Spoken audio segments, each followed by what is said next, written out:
வணக்கம். சிவன் மாந்திரிகம். இந்த மாந்திரிகத்தில் ஏவல் செய்து மாந்திரிகத்தில் பல வகையான கஷ்டங்களையும் நன்மைகளையும் ஆண் பெண் வசியத்தையும் சரி, செய்கிற தொழிலையும் சரி, இல்லை ஒரு குடும்பத்தில் தீராத பிரச்சனைகளை உருவாக்குறதாக இருந்தாலும் சரி, அதுக்கு ஏவல் செய்வாங்க. அந்த ஏவலாகப்பட்டது பிரிஞ்சிருக்கிற கணவன் மனைவி,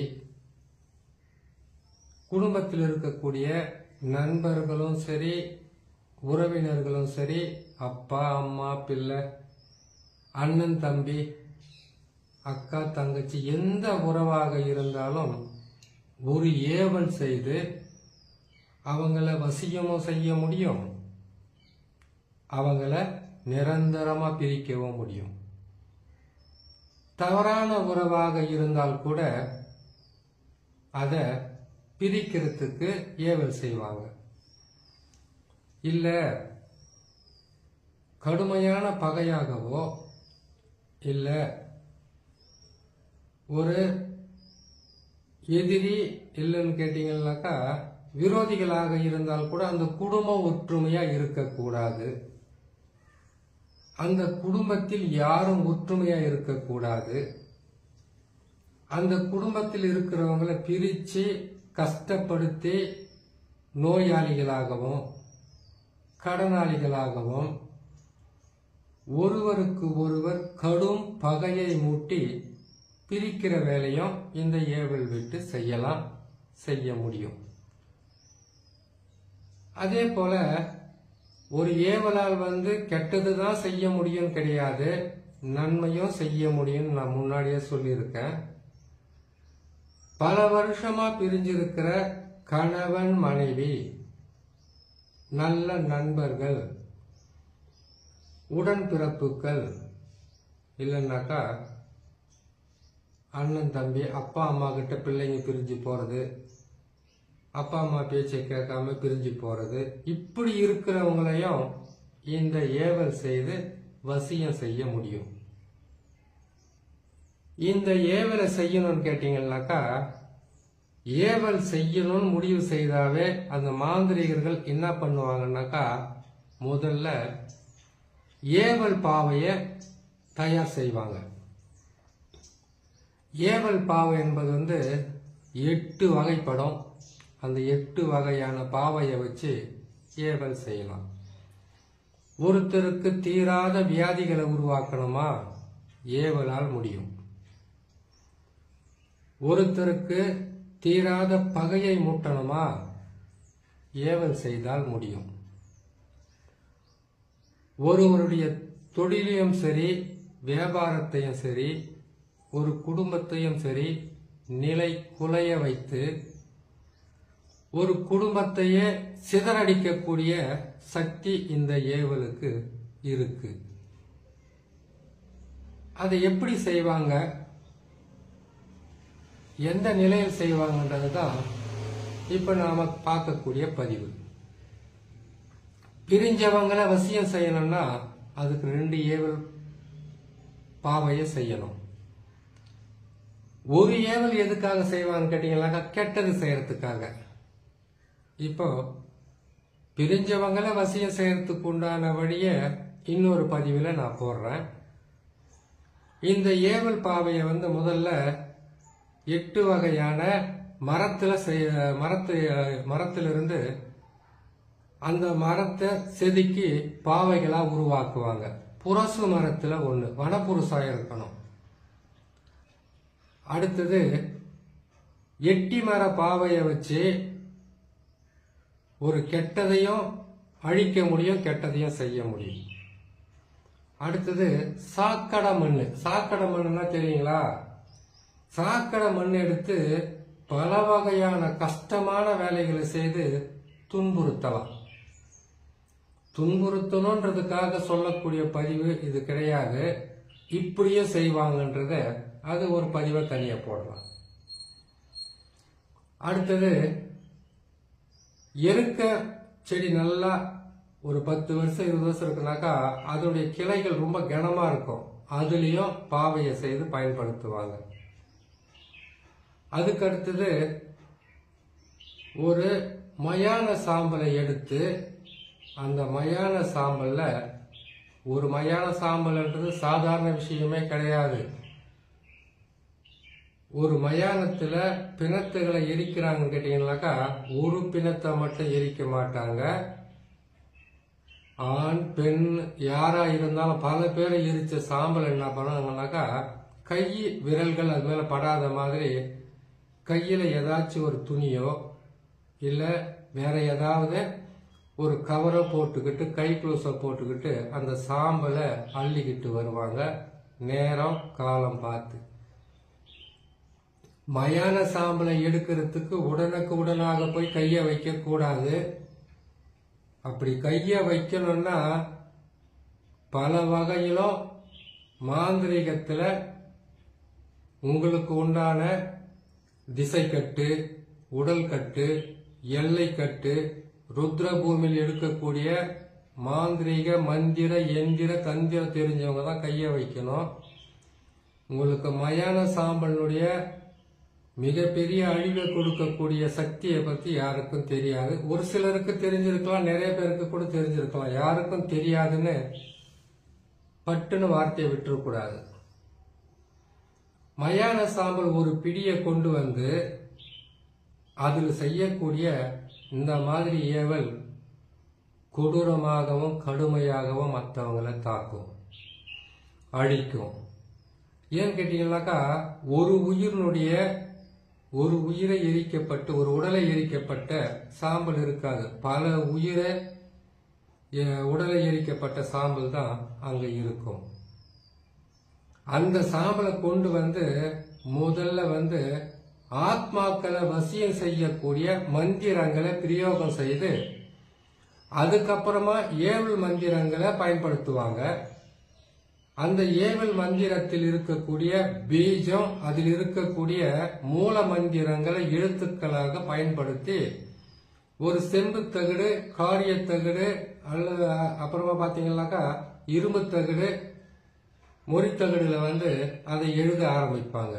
எழுதி இந்த உருவ பொம்மையை செய்யறாங்க இல்லையா, மயான சாம்பல்ல இதோட சேர்த்து இன்னும் 4 மண்ணை சேர்த்து புத்து மண்ணு, அதுக்கப்புறம் இடுகாட்டு மண்ணு, முக்கூட்டு வழி மண்ணு, யாரு அழிக்கணுமோ அந்த வீட்டோட மண்ணு, காலடி மண்ணு, இப்படியெல்லாம் எடுத்து இதை பயன்படுத்தி அழிக்க ஆரம்பிச்சிடுவாங்க. அழிவை தரக்கூடிய பாதகத்தை செய்ய ஆரம்பிச்சிடுவாங்க. நான் முன்னே சொன்ன மாதிரி வசியத்துக்கு இப்படி பயன்படுத்த மாட்டாங்க, அதுக்கு வேற வழி இருக்கும்.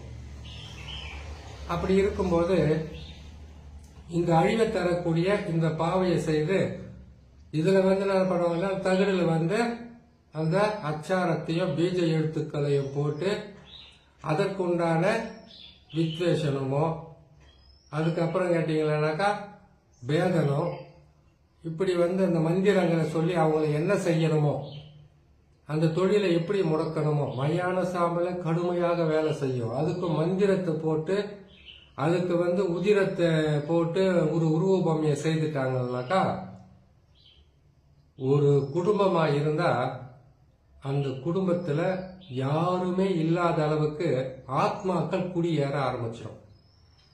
எப்படி ஆத்மாக்கள் குடியேற ஆரம்பிக்குதுன்னு கேட்டீங்கன்னாக்கா அந்த ஏவல் தகடுல இந்த மாதிரி ஒரு உருவ பொம்மையை செய்து அதனுடைய மார்பு பகுதியில இல்ல கண்களை மூடுற மாதிரி கண் பகுதியில வச்சு அதுக்கு ஒரு கட்டுக்கொடியை வச்சு கட்டு போட்டு மார்பு பகுதியெல்லாம் ஆணி அடிப்பாங்க, தலைப்பகுதியெல்லாம் கட்டு போடுவாங்க. தலையில ஒருவேளை ஆணிய அடிச்சிட்டாங்கன்னாக்கா அது மிகவும் கொடுமையாக அவங்கள கஷ்டப்படுத்த ஆரம்பிக்கும். அந்த சிரசுல கைய வைக்கிறதுக்கு அவ்வளவு சீக்கிரத்துல யாராலையும் முடியாது. ஏன்னு கேட்டீங்கன்னாக்கா அந்த சிரசுல கைய வைக்கணும்னாக்கா மாரண மந்திரங்களும் மாரணம் செய்து முறிவை தரக்கூடிய, அதாவது மாரணம் செய்துறாங்கன்னாக்கா அவங்க சொல்லக்கூடிய மந்திரங்களும் அவங்க உபயோகப்படுத்தக்கூடிய அந்த மை ரகசியமெல்லாம் அதை உடைச்சி அவங்களை காப்பாத்திக்க கூடிய மந்திரங்கள் தெரிஞ்சிருக்கணும். ஒருவேளை தெரியாமலேயே அவசரப்பட்டு ஏதாச்சும் இப்படி செய்துட்டாங்கன்னாக்கா செய்யறவங்களை கடுமையான வியாதிகளால கொடுமையான வியாதிகளால பாதிக்கப்பட்டு மரணம் அடைகிற அளவுக்கு அவங்களுக்கு துன்பத்தை கொடுத்துரும். மரணத்துக்கு மேலானது எதுன்னு கேட்டீங்கன்னாக்கா வியாதி தான். ஒரு பொருளை கையாளும் போது மிகவும் மாந்திரிகத்தை தெரிஞ்சவங்க எனக்கு தெரியுதுன்ற அளவுக்கு வெளியில காட்டிக்க மாட்டாங்க. தெரிஞ்சவங்க ரகசியமாகவும் செய்யறது கூட தெரியாத அளவுக்கு அமைதியாக இருப்பாங்க. அப்படி இருக்கும்போது இந்த ஏவல் தகுடவை நான் சொன்ன மாதிரி பல வகையான 8 வகையான மர பாவையை செய்தும் பயன்படுத்துறது இருக்கு.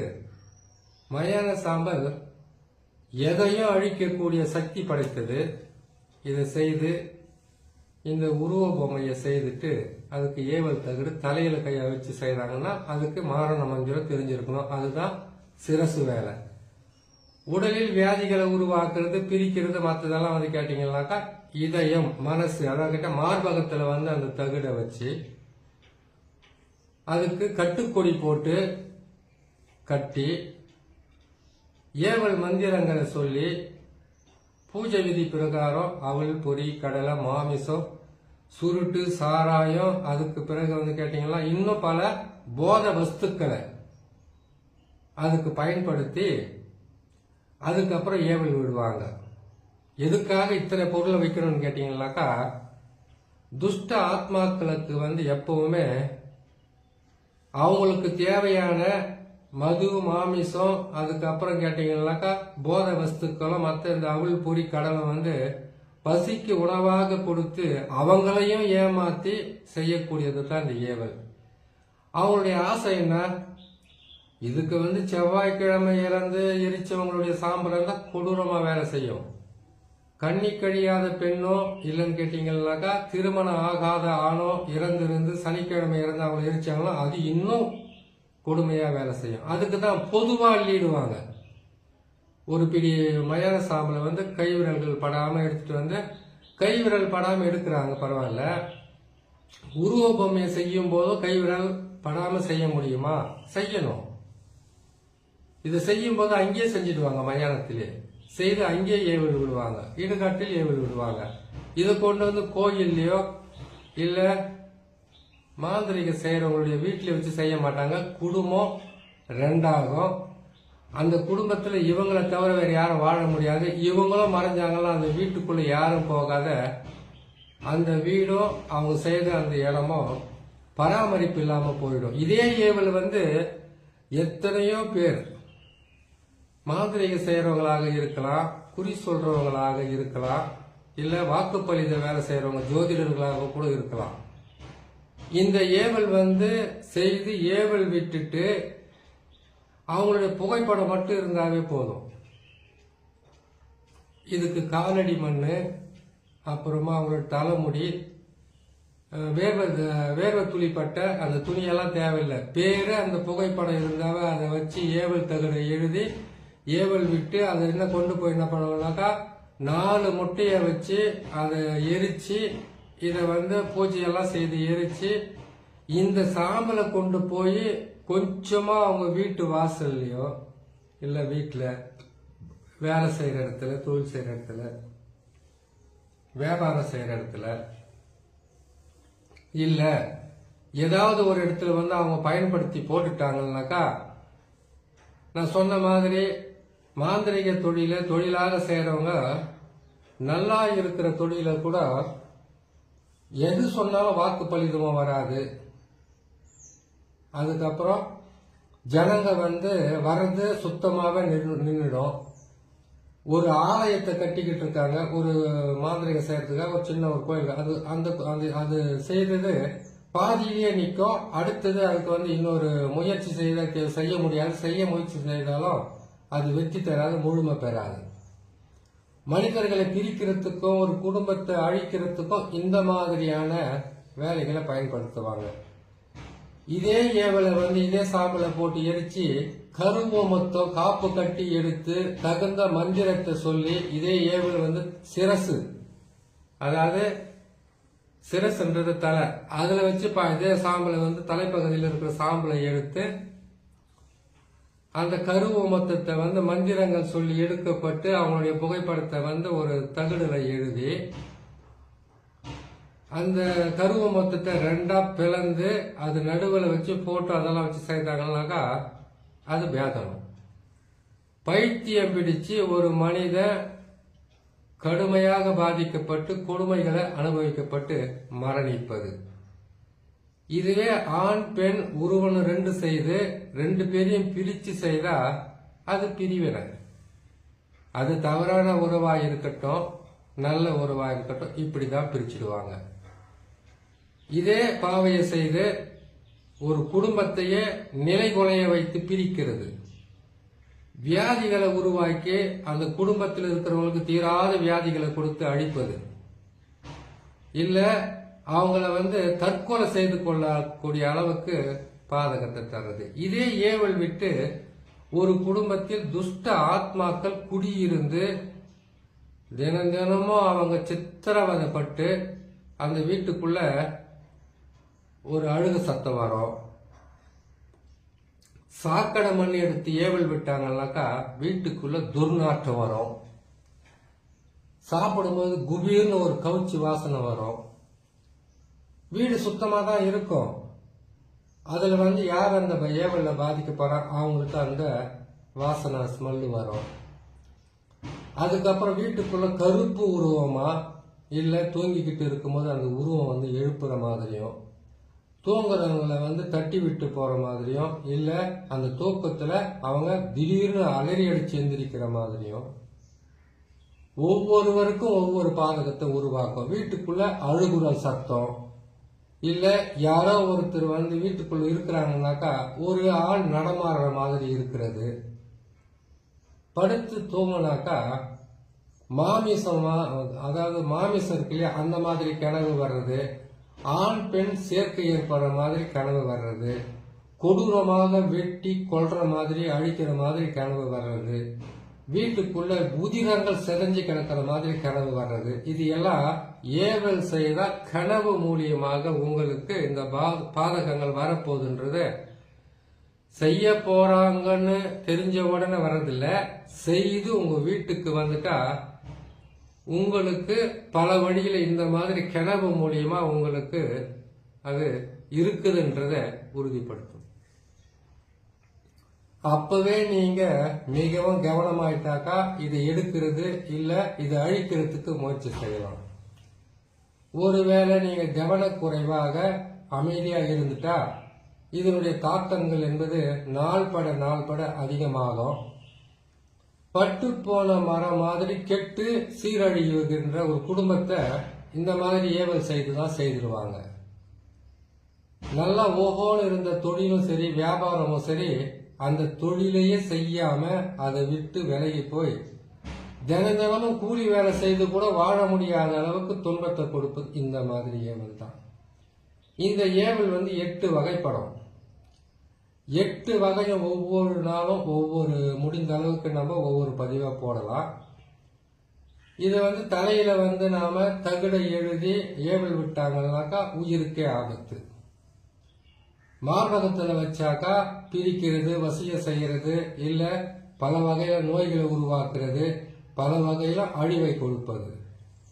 இத ஒரு பக்கம் தலையில செய்தா ஒற்றை தலைவலியை உருவாக்குறது, தனக்குத்தானே தலையை பிச்சுக்கிற மாதிரியும் செவுத்துல இடிச்சுக்கிற மாதிரியும் ஏதாவது கட்டை இரும்பு பொருள் ஏதாவது தன்னைத்தானே அடிச்சுக்கிற மாதிரி செய்யறது அது வேதனம். இதிலே செய்யலாம். சரி, இதே ஏவல் பாவையால கை கால் வராமலும் செய்யலாம். இல்ல ஒரு அடி எடுத்து தூரம் வைக்க முடியாத அளவுக்கு அசையாத ஸ்தம்பனமும் செய்ய முடியும். கால் எடுத்து கீழே வைக்க முடியாது, ஊசியில குத்துற மாதிரி குத்தும். ஒரு அடி எடுத்து வைக்கிறதுக்குள்ள உயிர் போய் உயிர் வர மாதிரி பாதகத்தை செய்யலாம். அது வந்து பன்றியோட முள்ள வச்சு அவங்க வந்து ஊசி குத்துவாங்க. அவங்க அங்க குத்தி புதைச்சிட்டாங்கன்னாக்கா எத்தனை மருத்துவரை பார்த்தாலும் நல்லா இருக்கு, நல்லா இருக்கு, நல்லா இருக்கு, குணம் மட்டும் ஆகாது. அதை எடுத்து போய் நீங்க எடுத்து அடிச்சு இல்ல திருப்பி விட்டுட்டு செய்தாக்கா அதுக்கப்புறம் மருத்துவரை பார்த்தீங்கன்னா உடனே குணமாகும். இந்த ஏவலை செய்யறதுக்கு நாள் சனிக்கிழமை, செவ்வாய்க்கிழமை, அமாவாசைக்கு மறுநாள், பௌர்ணமிக்கு மறுநாள், இல்ல சனி செவ்வாய் இந்த 2 நாள்ல வரக்கூடிய அமாவாசை பௌர்ணமியும் செய்வாங்க. அமாவாசை பௌர்ணமி சனி செவ்வாயில வரதுக்கு பயன்படுத்திட்டாங்கன்னாக்கா ரொம்ப கொடூரமா வேலை செய்ய ஆரம்பிக்கும். இந்த ஒரு குடும்பத்தையும் சரி, சேர்ந்திருக்கிற நல்ல உறவு, கணவன் மனைவி, நட்பு, அப்பா அம்மா, செய்யற தொழில், வியாபாரம், உறவுகளை பிரிக்கக்கூடிய இந்த கொடூரமான ஏவலை செய்தால் இந்த பாதகங்கள் இருக்கும். இந்த பாதகமோ இந்த கஷ்டங்களோ துன்பங்களிலிருந்து விடுபடுறது எப்படின்றத இன்னும் வரக்கூடிய ஒவ்வொரு பதிவில் நாம பார்க்கலாம். சரிங்களா? இன்னொரு பதிவில் உங்களுக்கு இன்னும் தெளிவாக சொல்றேன். அப்படி ஒரு பாதகம் இருந்தால் அதை நிவர்த்தி செய்யுங்க. நன்றி.